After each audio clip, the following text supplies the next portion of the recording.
Hello, welcome back to Synchronicities podcast. I'm Nicole. And I'm Megan. And we're the Synchronicity Sisters. We do and talk about all sorts of things.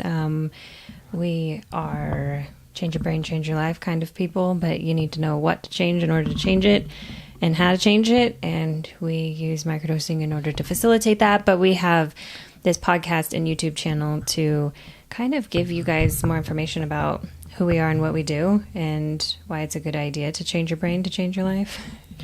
Yeah, and mainly talk about topics that we help our clients integrate into their practice. It's really what we do is really so complex, but so simple at the same time. And a lot of it is founded and based on communication and how one is showing up in the world, communicating with people. That's right. And so we're here to give you the tidbits and things that we use in our own lives that have changed our lives and made us better people and more functional human beings, because we weren't given those tools as children and the majority of people weren't. So today we're going to talk about how men communicate, and it is very different than women. There's a common misconception in today's culture that men and women are the same and things like that, but the male brain is actually completely different than a female brain. There's a neuroscientist named Luann Brizendine, dyslexic moment, who did a lot of research about this and actually went in and proved how different the brains are. So today we're going to talk about male communication based off of her work. Yeah, and I think it's super important that, we all know that men and women are different, right? We know that there was a book created, men are from Mars, women are from Venus. We're completely two different species, even when it comes to communicating.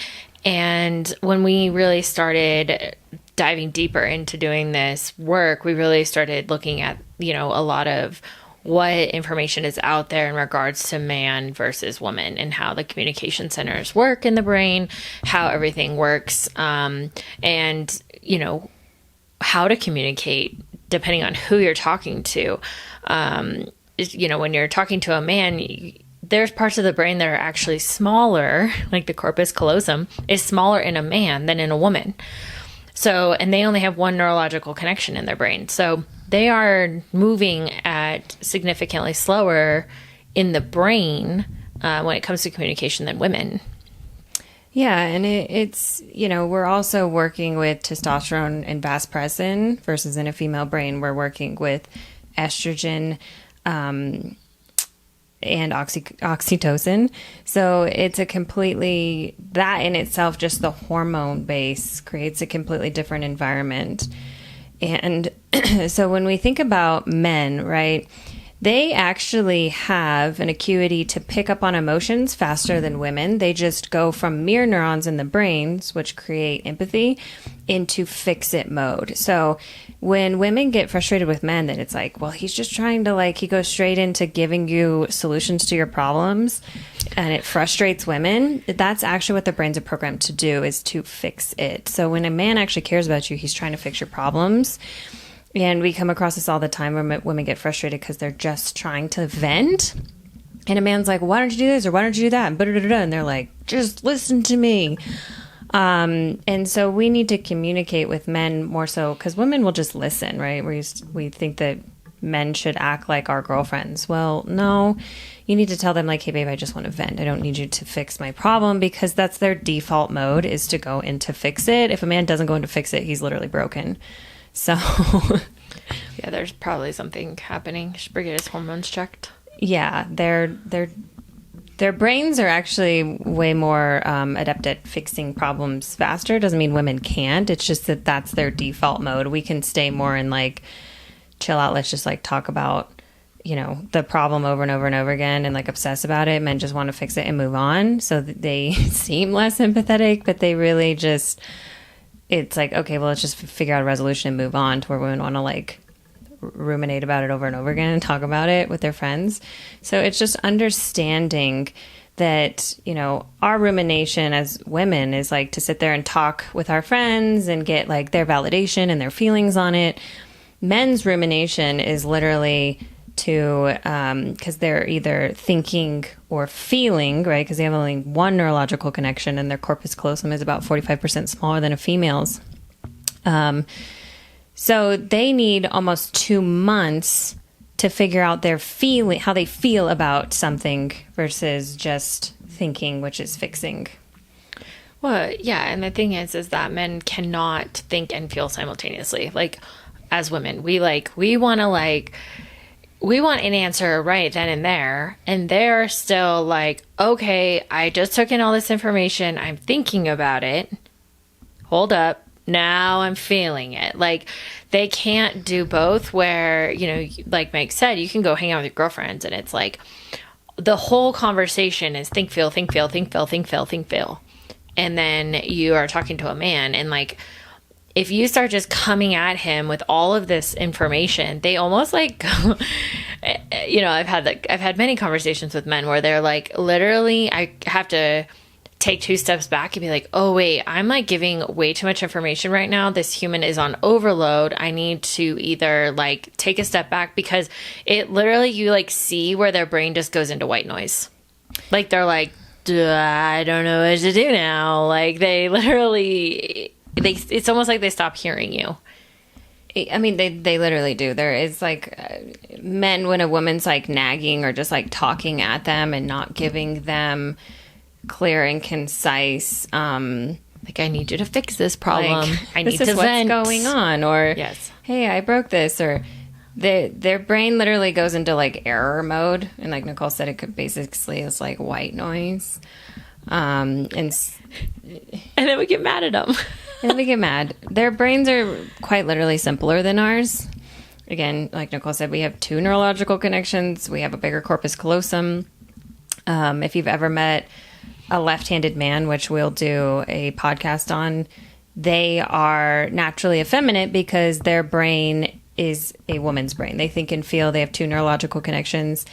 So it's why, like, if you ever meet a left-handed man, they're quite different than a right-handed man, because right-handed men's brains are actually simpler but more complex when it comes to like problem-solving skills, mathematics, things like that. Their emotional center in their brain is not as big as a woman's. So it's just, this is science and it's biology, and we have oversimplified thinking like, well, men just need to da-da-da-da-da, and, you know, toxic masculinity and all these things. But it's more about understanding each other than it is about condemning somebody. Because I don't mean this offensively, but that's like hating somebody that's like autistic for not being normal. Like, you can't. They're different on a biological level. They can't just like not be autistic. So it's something that's not talked about, especially relationship wise. And men are frustrated and women are frustrated, and then there's just no intimacy, and there's the breakdown of all of these things. That could, if we better understood each other, could be avoided because we'd have understanding. So the point of the podcast today, and this is a really important one that you might have to listen to a couple of times, is just like how important it is to understand each other on a scientific and biological level. You know, men need to be more understanding that our hormones are crazy, you know, and like we are more chaotic than them. And, you know, we expect them to make space for that. We need to make space for them with how we're communicating and things like that. So, yeah. Well, and I think the other thing is that so often women will go at men and they'll like just, you know, drop all this information on them that they would have a conversation with their friends or whatever. And being aware of what you're communicating. Like, you don't have to communicate everything all the time. Like, if you're emotional, like, take a step back, pull the emotions out of it, process it on your own or with your girlfriends, and then talk to your significant other.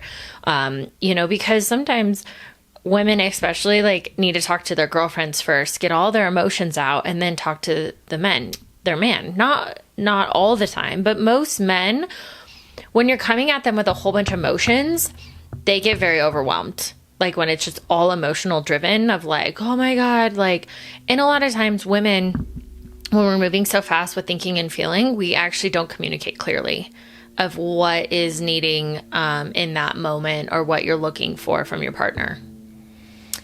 Yeah, and it's also, you know, we really have to be careful with who we hang out with, because a lot of, you know, and it just is what it is. There's a lot of feminists that are very angry at men. They hate men. They think men are bad.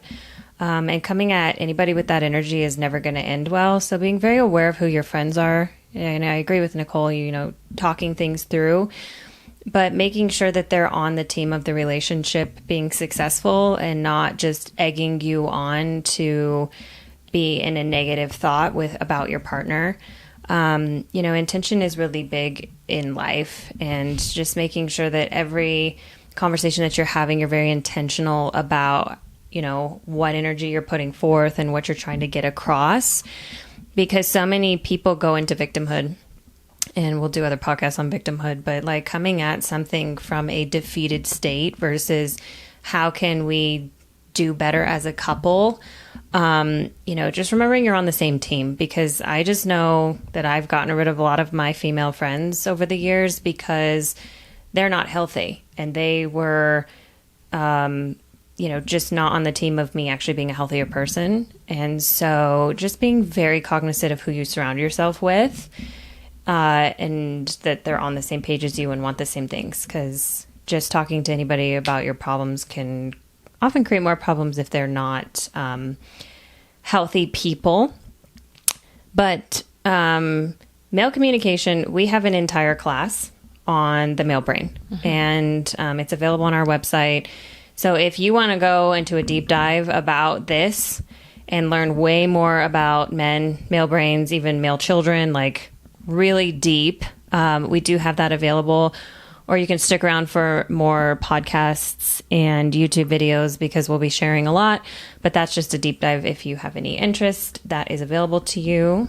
Yeah, and I think like if you're just starting to get into this, and you have a right-handed male partner, you know, the best thing you can do and the first thing you can do is be like, hey, do you have a moment? I have some, you know, something emotional to talk about, and see where he's at.